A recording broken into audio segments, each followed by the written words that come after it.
Las paredes de la lúgubre prisión llamada El Tropezón, en el centro de La Paz, Bolivia, fueron silenciosas testigos de una extraordinaria página de la historia del derecho constitucional. Un abogado de 26 años, Reinaldo Peters Arsabe, encontró en su celda un cartucho de tinta seca. Conjuntamente con sus compañeros y con una vela, la derritieron y lograron hacerla líquida en una lata de betún. Con ella, en un rollo de papel higiénico, redactarían un reclamo de libertad. El documento salió del recinto de la policía política escondida en un calcetín en el momento que se permitió a la esposa de Peters, María del Rosario Sánchez, retirar la ropa sucia y cambiarla por ropa limpia al 10º día de su detención. Es que en este papel higiénico volamos hacia la libertad.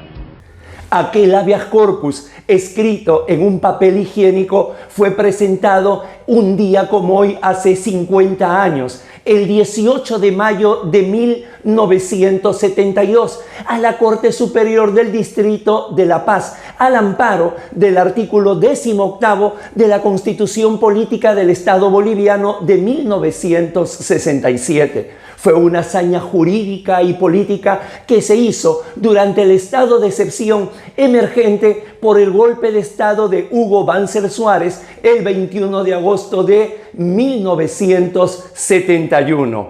De esta extraordinaria página de la historia del derecho constitucional es que hablaremos unos minutos. Soy Guido Aguila Grados y esta es una entrega más de El Derecho en la Historia. El habeas corpus redactado en un papel higiénico, medio siglo. Sean todos bienvenidos.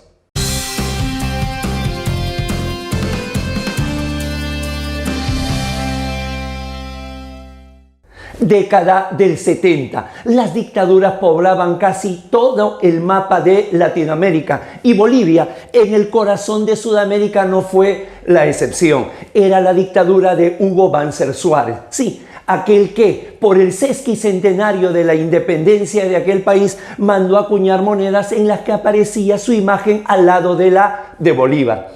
Ya sabemos cuál fue la receta de todas las dictaduras: declarar a los partidos políticos en la ilegalidad y realizar detenciones arbitrarias a todo aquel que no comulgara con el régimen.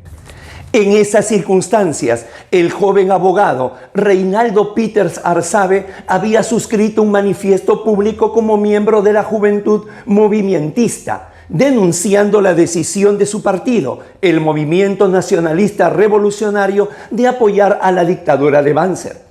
Fue detenido con miembros del Ejército de Liberación Nacional en la celda de la antigua Dirección de Inteligencia Nacional que funcionaba en los bajos del edificio de la Asamblea Constituyente en la calle Ayacucho, esquina con Comercio.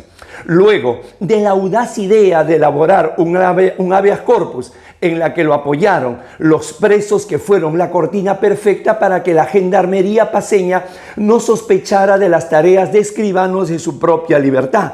Con lo único que tenían a la mano, introdujo 2 rollitos de papel higiénico en un calcetín sucio y se los entregó a su esposa. El primero era el habeas corpus y el segundo las instrucciones para su remisión a la Corte Superior del Distrito, donde se presentó el 18 de mayo de 1972.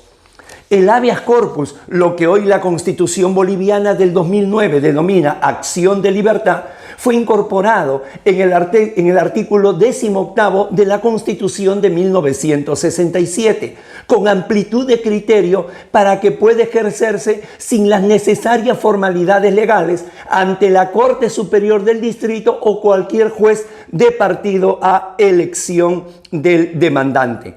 La célebre demanda rezaba así en su inicio: en circunstancias en que me hallaba desempeñando mis tareas profesionales habituales y diarias, fui notificado por 3 agentes del DIC para que me haga presente de inmediato a las dependencias de la institución mencionada, lugar donde se me darían las razones y motivos para los cuales era requerido. Han pasado ya más de 48 horas sin que se me haya tomado una declaración, pasado a la justicia ordinaria y menos aún se me haya sacado de mi situación de incomunicado. El mismo documento en su colofón podía leerse: otro sí primero, pido disculpas anteladas a vuestras mercedes por el papel higiénico en que planteo mi demanda, mas las condiciones en las que me encuentro no me permiten otra cosa. Para efectos del trámite, el abogado señaló como domicilio la celda denominada El Tropezón, situada a pocos pasos del Palacio de Gobierno de La Paz. El vocal de la Corte Superior de La Paz, Carlos Tobar, ayudó a la presentación con un argumento muy convincente.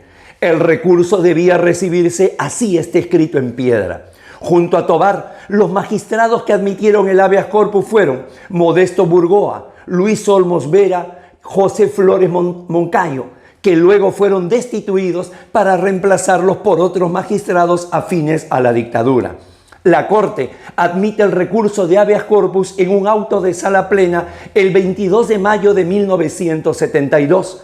El 25 de mayo, el Colegio de Abogados de La Paz se adhiere a la demanda y la amplía a otros detenidos. 4 días más tarde hace lo propio el Ateneo de Abogados de La Paz y 8 días luego la Confederación Nacional de Profesionales.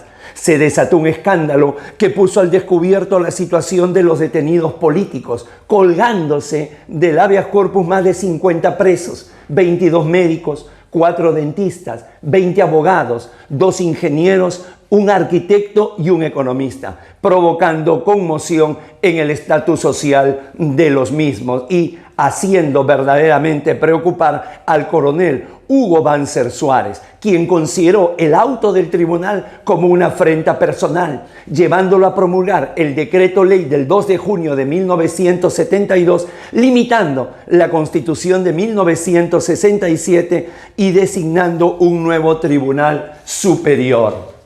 El recurso, que debía resolverse en 72 horas, demoró 8 meses, con un rechazo bajo el argumento de que los detenidos eran terroristas.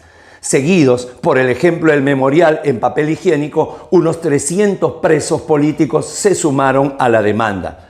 Tiempo después, Peters fue liberado, aunque la justicia sostenía que no correspondía asignarle ese derecho. 6 meses después, como represalia, volvió a prisión y por 6 años pernoctó en celdas de centros de detención política de Viacha, a 30 kilómetros de La Paz, y en la isla de Coatí, en el lago Titicaca, y finalmente en el penal de San Pedro de La Paz, donde obtuvo su libertad merced a una acción desplegada por organismos internacionales de derechos humanos. De esta manera, al cumplirse medio siglo de esta gesta jurídica que es patrimonio de Bolivia y de Latinoamérica, aquí en Tribuna Constitucional, en la sección El Derecho en la Historia, hemos querido rendirle un homenaje. Reinaldo Peters Arsabe falleció en el año 2020. Sin embargo, el legado dejado por el jurista nacido en Oruro es ecuménico.